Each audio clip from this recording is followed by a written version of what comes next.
In time news T V کے ناظرین کو اس وقت حویلیاں سے بڑی خبر دے رہے ہیں۔ راولپنڈی سے حویلیاں آنے والی ٹرین اسٹیشن سے چند قدم پہلے ہی حادثے کا شکار ہو گئی۔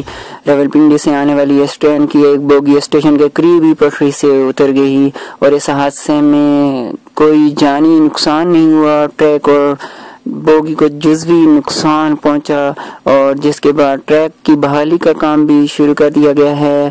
In time news T V کے ناظرین کو اس وقت حویلیاں سے بڑی خبر دے رہے ہیں۔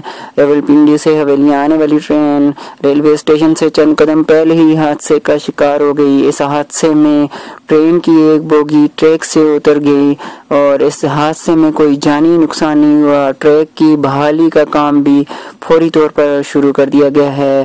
حویلیاں سے بریکنگ نیوز دے رہے ہیں۔ راولپنڈی سے حویلیاں آنے والی ٹرین اسٹیشن سے چند قدم پہلے ہی حادثے کا شکار ہو گئی اور حادثے کے فوری بعد جائے وقوع پر ریلوے کی ٹیم پہنچ گئی اور ٹریک کی بحالی اور بوگی کی بحالی کا کام بھی شروع کر دیا گیا ہے۔